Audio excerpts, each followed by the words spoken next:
नमस्कार दोस्तों, मैं आप सभी के लिए दोबारा से एक न्यू वीडियो लेकर आई हूँ जिसमें मैं आपको इन्फॉर्मेशन दूंगी विद रिगार्ड टू, जैसा कि आपको पता है कि जो पहले लॉ था CRPC, उसके अंदर बेल वर्ड डिफाइन नहीं था, ना ही बेल बॉन्ड। बट अब जो न्यू लॉ आया है भारतीय नागरिक सुरक्षा संहिता, उसमें बेल को भी डिफाइन किया गया है एंड बेल बॉन्ड को भी डिफाइन किया गया है। तो आज इस वीडियो में हम जानेंगे बेल का मतलब, बेल बॉन्ड क्या होता है और बॉन्ड क्या होता है, जो कि सेक्शन 2 जो है डेफिनेशन क्लॉज, उसमें डिफाइन किया गया है। तो let's start with our new video. तो गाइस, हम सबसे पहले जानेंगे बेल के बारे में। जो हमारा सेक्शन 2 है उसमें डेफिनेशन क्लॉज में बेल को डिफाइन किया गया है भारतीय नागरिक सुरक्षा संहिता में। और पहले जो था एक्ट CRPC, उसमें इसको डिफाइन नहीं किया गया था, इवन बेल बॉन्ड को भी डिफाइन नहीं किया गया था, सिर्फ बेलेबल ऑफेंस के बारे में बताया था।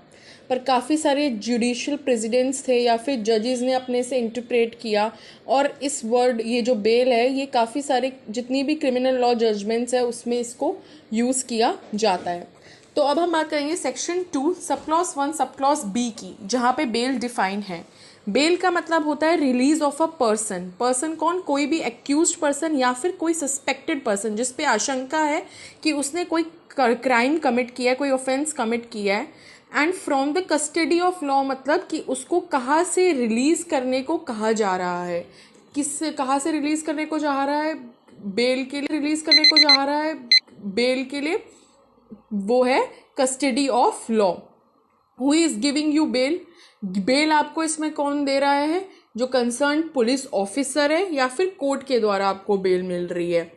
तो इसमें जब कोर्ट दे रहा है तो कुछ कंडीशंस वो आप पर इम्पोज करेगा आपको, या फिर तो बेल एग्जीक्यूट करना है या फिर बेल बॉन्ड को एग्जीक्यूट करना है। यस। अब हम पढ़ेंगे section 2 sub clause 1 sub clause C, जिसमें बेलेबल ऑफेंस को डिफाइन किया है।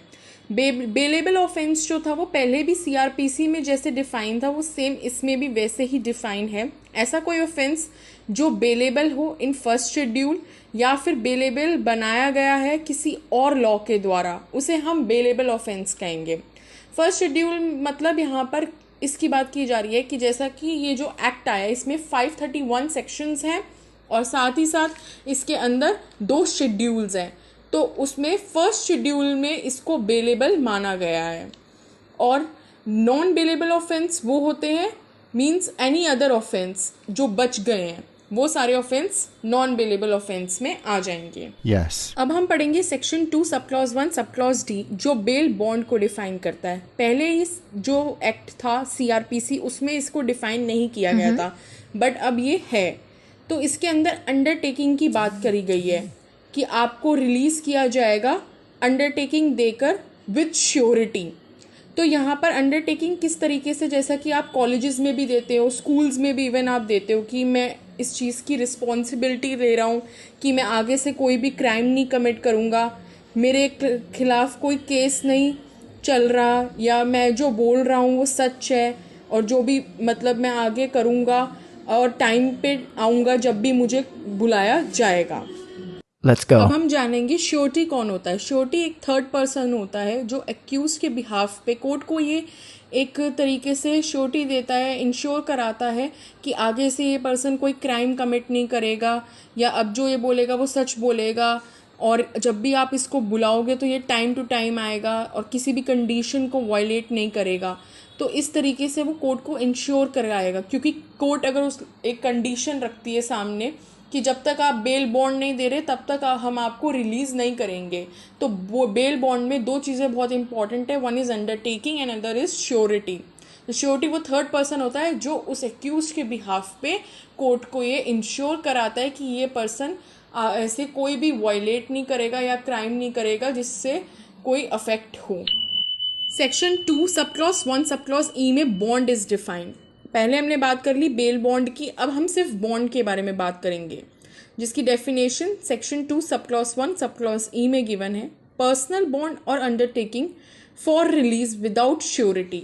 तो यहाँ पर सिर्फ अंडरटेकिंग की बात की गई है, श्योरिटी की नहीं। यहाँ पे विदाउट श्योरिटी आपको रिलीज कर दिया जाएगा, बट आपको अंडरटेकिंग देना पड़ेगा कि मैं इस चीज़ की रिस्पॉन्सिबिलिटी ले रहा हूँ कि मैं आगे से कुछ भी गलत क्राइम कमिट नहीं करूँगा और मेरे खिलाफ कोई केस नहीं चल रहा, या मैं जो भी बोल रहा हूँ सही बोल रहा हूँ, और मैं टाइम टू टाइम जब भी मुझे बुलाया जाएगा कोर्ट के थ्रू तो मैं आऊँगा।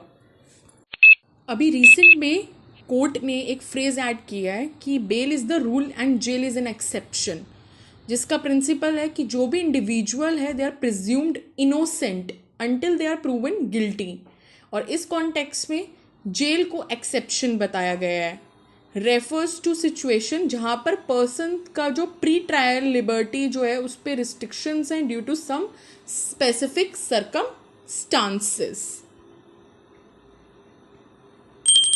सो गाइज, आपको अच्छे से समझ आ गया होगा बेल बॉन्ड और बॉन्ड के बीच का डिफरेंस एंड क्या क्या उसकी डेफिनेशन है उसके बारे में अच्छे से एक्सप्लेन, और कैसे पहले इसे डिफ़ाइन नहीं किया गया था इन CRPC पर अब डिफ़ाइन किया गया है, जो कि काफ़ी इम्पॉर्टेंट है point. With this I will and my video. स्वस्थ रहिए, सुरक्षित रहिए, जागरूक रहिए। धन्यवाद।